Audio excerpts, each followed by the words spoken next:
Vamos falar sobre a questão da estrutura da patente, que o patente, como documento, ele tem uma estrutura é,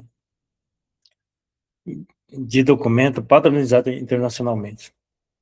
É composto basicamente de relatório descritivo, reivindicações, resumos, desenhos, listagens, entre outras comprovações formais, como formulário, pagamento e recolhimento, entre outras taxas. Então, o patente tem uma estrutura bem conhecida, tá? Isso aí justamente para que o examinador identifique com mais rapidez. Hoje, com o advento da inteligência artificial, talvez todo esse sistema esteja mais fácil, mais ágil, mais rápido. Lembrando que patente 20, 30 anos atrás era feito tudo manualmente, lendo patente por patente, então demorava mais. Hoje não, hoje todos os bancos de dados estão integrados, então existe uma facilidade. Então, a estrutura do documento patente, né, ela tem uma estrutura padronizada, né, existe um ato normativo dentro de NPI que devem ser respeitados, né, pelo agente de propriedade intelectual. O que é agente de propriedade intelectual? Normalmente são advogados, escritório de advocacia, ou são agentes que foram credenciados no passado pela Instituto Nacional de Propriedade Industrial. Esses agentes têm como papel fundamental preencher os documentos de uma patente. Isso serve na área de informática, é lógico que tem, tem, tem demanda, né? Principalmente quando a gente desenvolve algum tipo de protótipo de produto, usando alguma coisa, mesmo que seja protótipo, tem como fazer patente, né? Se vai entrar em escala industrial, se vai entrar em produto para o mercado, vai ter uma roupagem nova, como desenho industrial, marca, né? São outro tipo de propriedade intelectual que a gente tem que se atentar, né? Porque um produto tem uma marca, um produto tem um desenho, então, portanto, tudo tem que ser protegido na medida do possível. O que acontece se você não produzir? O terceiro pode usar sua notoriedade perante o mercado e sair fabricando alguma coisa que não tem nada a ver, que tem uma funcionalidade a menos, passando por um produto original. Então, basicamente, o formato do estrutura do documento de patente, nós temos o quê? Né?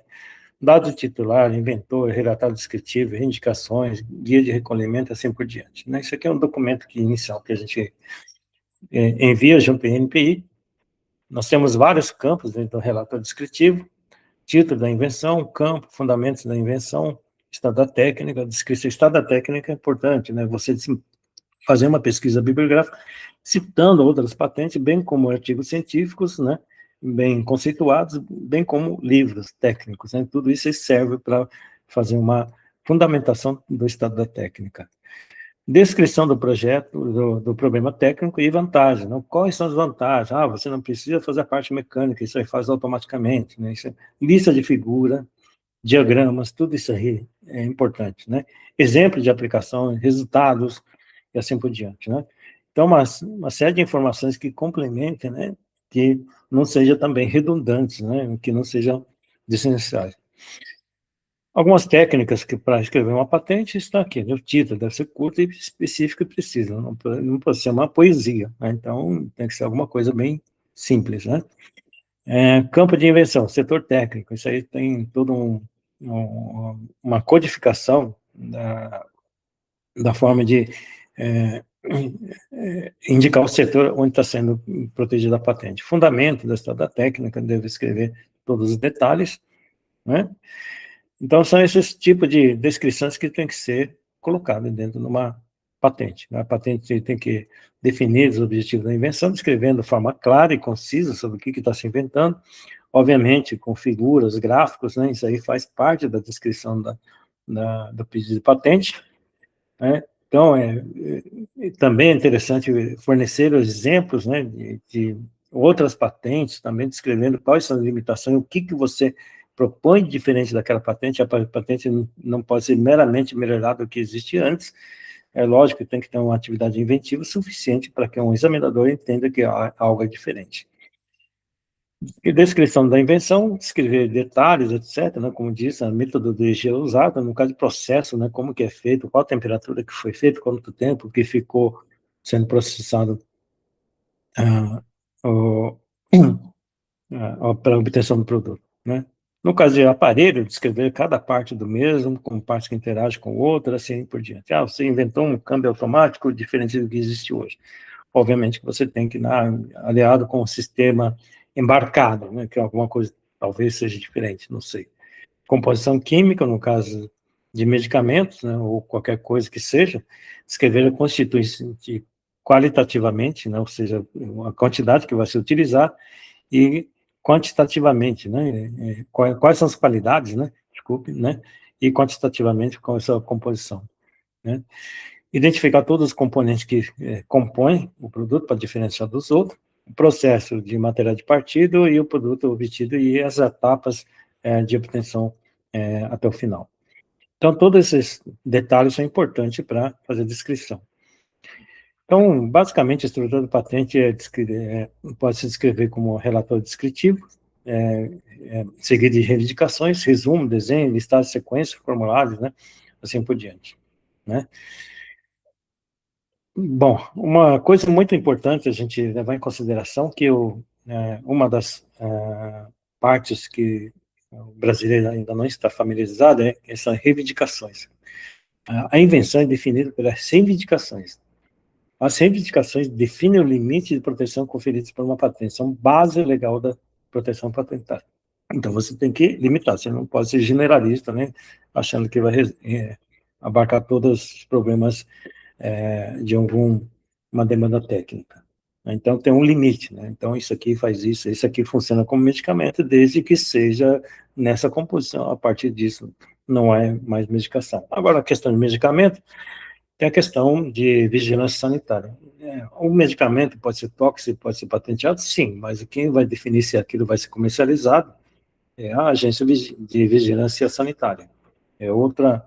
Então, eles trabalham, de uma certa forma, em conjunto para evitar que, né, é, a, seja depositada uma patente que pode trazer danos à saúde. Então, tem limites também. Então, para que serve? Né? Serve para evitar contrafação e também no processo de nulidade, ou seja, né, alguém pode falar assim, essa patente já foi inventada, então eu peço nulidade disso, né, porque a patente vira um ativo imaterial para a empresa, justamente por isso, isso também serve de barganha para fins comerciais. Bom, funções de reivindicações. Para o escritório de patentes, saber qual objeto de proteção a ser feita na pesquisa na base do estado da técnica, para requerente determinar o escopo de exclusividade, para o público estabelecer fronteiras de monopólio privado e público. Então, nós temos objeto físico, processos que podem ser protegidos como patentes, né? Então tem as categorias de reivindicação, cada uma diferente da outra. Reivindicações independentes são reivindicações dentro de uma patente que é um problema, né? Normalmente a patente tem reivindicação de um item para outro, né? Então isso faz com que o conjunto de reivindicações esteja atrelado com as outras. As independentes ficam soltas e talvez não tenha nenhum tipo de utilidade, né? Então, existem, só que são as técnicas de escrever patentes, né? Como escrever um artigo, né? Tem que ter começo, meio e fim, é a mesma coisa, né? Então, tem que ser em termos de reivindicações, né, tem toda essa prerrogativa de você ter fundamentação nos relatórios descritivos, de forma clara e precisa. É lógico que patente escrita em português tem que ser traduzida para inglês para ter uma abrangência global, né, esse é um outro problema que nós temos, né? A questão da proficiência inglesa na patente pode ser escrita em idioma inglesa também. Né, reivindicações, né, tem vários exemplos de reivindicações, né, são exemplos que são utilizados, né, para ilustrar quais são as reivindicações, né. Então, se alguém descobriu uma substância na natureza, produzida por uma planta, isolou, e viu que aquilo serve como medicamento para tratamento de tosse, de alguma forma, a pessoa pode reivindicar. A substância já ficou outra natureza, mas o caráter inventivo é justamente isso, usar para uma finalidade. Então, tem vários exemplos de reivindicações que nós estamos passando muito rapidamente, né? Então, reivindicações e tal, né? Tem uma forma, né, muito precisa de escrever, né? Desenhos também são, partes, né? Resumos, desenhos também complementam, né? Na parte de patentes, tanto no modelo de utilidade quanto de patente de invenção. Então, numa patente de invenção, você tem vários outros tipos de proteção de propriedade intelectual, como desenho industrial, como marcas, né? E assim por diante. Então, isso aqui são atos normativos, praticados no mundo inteiro, né? Fórmulas químicas também têm que ser colocadas, né? No caso de alguns tipos de produtos químicos, né? E assim por diante. Aqui estou passando muito rapidamente, que se trata de um assunto muito específico, né? Informações bibliográficas, né? Tem que ser colocado também, assim, é importante que coloque citações, né, de outras patentes ou de artigos científicos de grande impacto, né? Isso é importante para dar respaldo para a avaliação dos examinadores. Então, a patente tem essa característica, né? Isso aqui é patente de invenção, de uma patente, né? Processo de planta para fabricação de ácido sulfúrico de gases ricos em dióxido de enxofre. Então, isso é um processo. Então, essa patente tem que ter uma série de informações, né? Os campos são específicos para cada um, né? Cada campo tem uma descrição do que se trata, que área que se trata, né? Então, todas essas, né? E também é importante, né? Mais importante de tudo, né? É, identificar a família de patentes, né? Onde que a patente está inserida, né? Muitas vezes é um aparelho eletrônico, está voltado para a área de saúde, é um aparelho que está voltado para a área técnica e assim por diante, né? Patente tem suas classificações internacionais, né? Então, a patente, quando a gente faz pesquisa, vai direto para o código, né? Para a classificação internacional de patentes. Se você trabalha na área de medicação, não vai procurar na área de alimentos, né? Que não vai encontrar nada lá. Então, justamente isso. Essa patente serve para, inclusive, quem reivindica, ele pode falar assim, em quais áreas essa patente está sendo reivindicada. Então, basicamente, existe a classificação internacional de patentes, né, como está dizendo para vocês, né, justamente para facilitar a busca, né, patente, nós temos milhões, dezenas de milhões, né, centenas de milhões de documentos, né, espalhados no mundo afora, outros em formato digital, outros em formato físico ainda. Então, né, é importante que faça uma busca bem detalhada.